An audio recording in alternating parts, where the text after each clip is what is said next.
Alright guys, I'm back with another movie review, and this is Grave Encounters. And this movie was recommended to me by Skywarn JLW3, and it was awesome. I really like this movie. It came out last year in 2011, and I heard they're going to make, or they already made a sequel that just came out last month, I think, which I'm really looking forward to watching. I really enjoyed this movie. I think its budget was like $2 million, made back $5 million. But that's not too bad for like an independent released movie. But the movie itself is kind of like found footage, where it's like paranormal activity, but it's different enough that it's its own thing. It stands out. It's not really a clone of those types of movies. And there are some moments in the movie where it feels a little silly. It does get it gets a little bit absurd, but it's still a really enjoyable movie. And we find out that it starts off with this producer talking about how there was this Grave Encounters TV show they were thinking about airing way before Ghost Hunters, Ghost Adventurers, and all those other shows we see today. This was the first.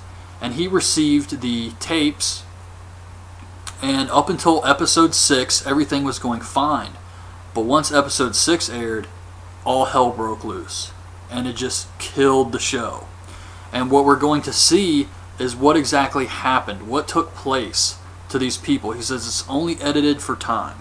So they're doing the whole thing where it's supposed to be a true story and all of that. But we meet the group of Grave Encounters.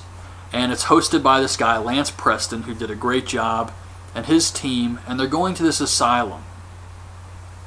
And they're going around the asylum with the caretaker, and he's telling them about some of the things that took place in the asylum, how there was this doctor who would perform lobotomies, there's this bathtub where a girl cut her wrist and killed herself, and this room where this guy would write all over the walls, and just a whole bunch of crazy stuff. But they're not really believing it. In fact, they actually pay the gardener to act like he saw some scary stuff when he didn't, just because they think there's really nothing to this. And the caretaker's giving them a tour. There's this underground tunnel that leads to other buildings that's really creepy. There's this window on the 4th floor that always gets opened. And just a bunch of stuff like that.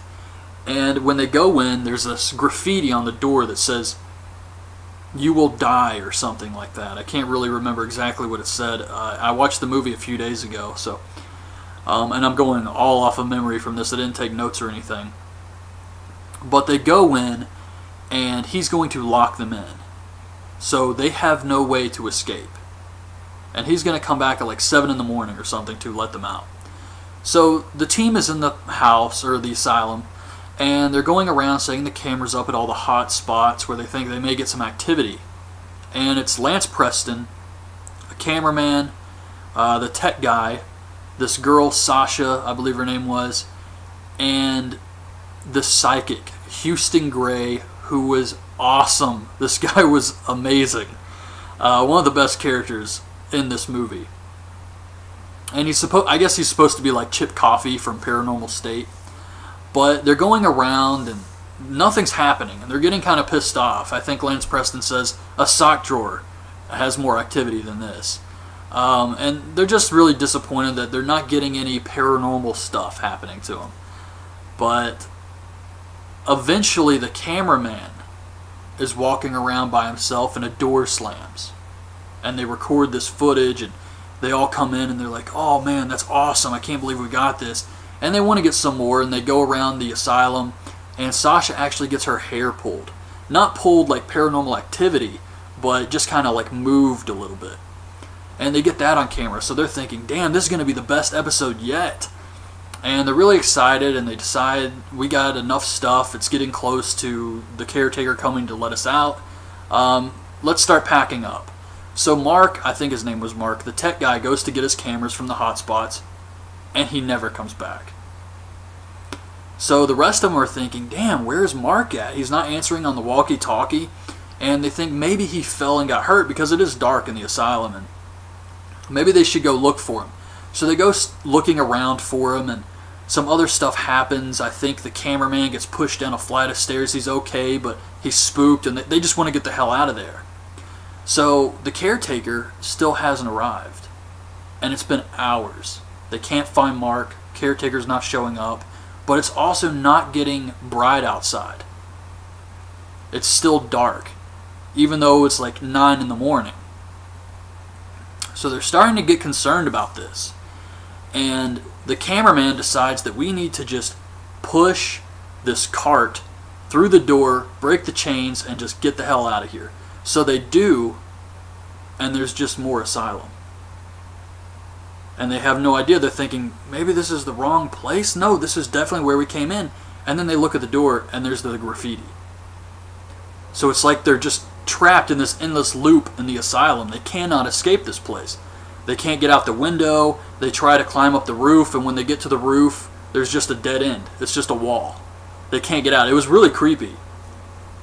So they're completely trapped in this place. They can't find Mark. The food is rotting. Sasha wakes up. They take naps, and Sasha wakes up, and she's got these scratches in her back that says hello, which was really creepy.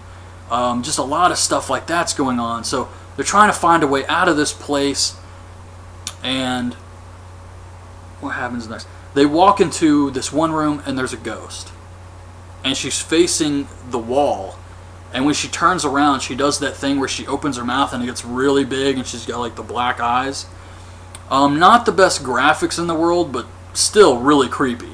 And she screams, and they take off running, and it's like the handheld camera view, so it's all shaky and stuff.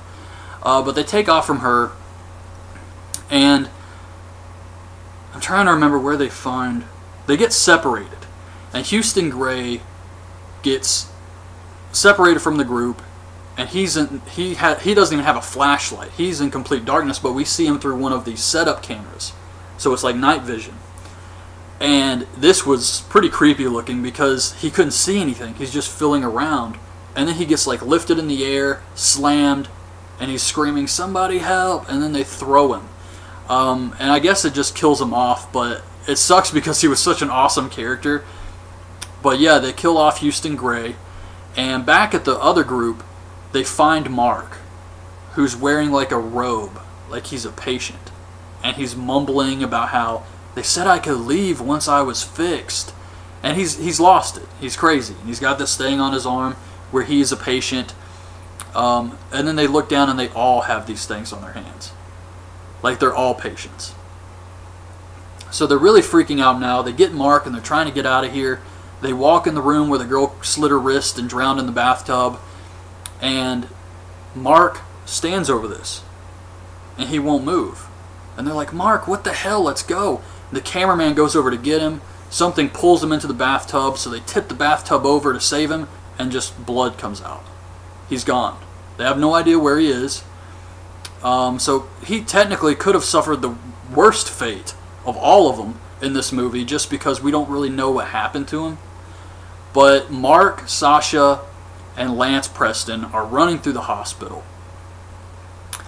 And they get to an elevator shaft, and they're going to try and force the door open so that they can get down to the tunnels below and maybe make it to another building and escape.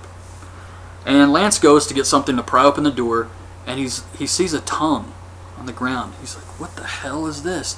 And he looks up, and there's another ghost who makes the big mouth face on the ceiling, like a freaking bat or something, jumps down at him and starts chasing him. So he's running from this thing, and of course it's super fast. And he shuts the door behind him, and they're trying to hold it back. Sasha helps him, and while she's helping him keep this thing out, Mark jumps down the elevator shaft and just commits suicide. And then the ghost goes away. So Lance and Sasha head down the elevator shaft, and they pass Mark's body, and they're walking down the tunnel. And of course, they end up walking forever. It's an endless tunnel. They're stuck in a loop. And they just keep walking. Sasha starts coughing up blood. She gets really sick. And this part was kind of lame because they sit down to rest because they've been in this place for like 2 days now and it's still not bright outside.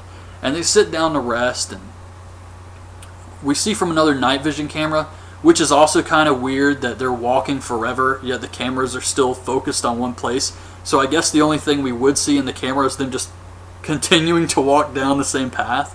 I don't know, it doesn't show that, but they're resting, and this smoke comes over and then covers the camera, and then when it goes away, Sasha's gone. So I did think that was kind of lame, but Lance Preston wakes up. And damn it, he is a survivor. He will not give up. So he's still got the stick he used to pry open the elevator door. And he's walking down the tunnel, and he's just keeping a record of everything that's going on, kind of like Blair Witch. He's eating rats and just trying to stay alive. And eventually, he makes it to a door in the tunnel. And at this point, I was thinking nothing's going to scare this guy. He's completely lost it. He's going crazy himself.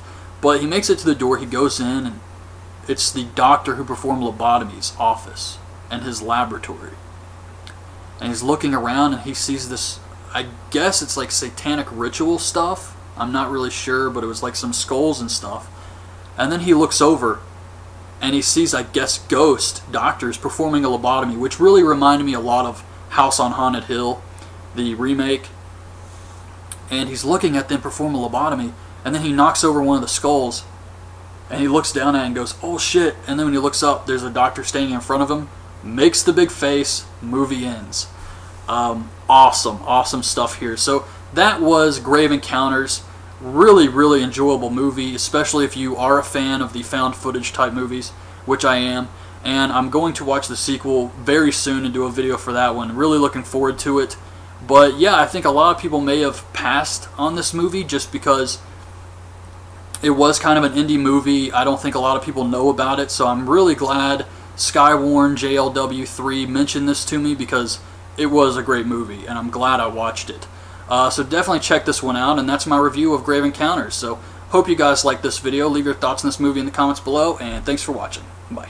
Encounters TV show they were thinking about airing way before Ghost Hunters, Ghost Adventurers, and all those other shows we see today. This was the first.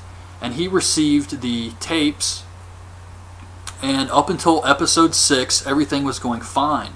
But and I heard they're going to make, or they already made a sequel that just came out last month, I think, which I'm really looking forward to watching. I really enjoyed this movie. I think its budget was like $2 million, made back $5 million, but that's not too bad for like an independent released movie. Moments in the movie where it feels a little silly. It does get it gets a little bit absurd, but it's still a really enjoyable movie. And we find out that it starts off with this producer talking about how there was this grave encounter.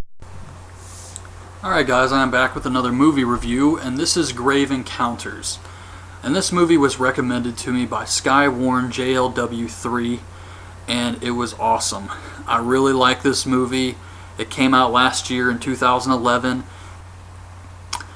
But the movie itself is kind of like found footage, where it's like Paranormal Activity, but it's different enough that it's its own thing. It stands out. It's not really a clone of those types of movies. And there are some moments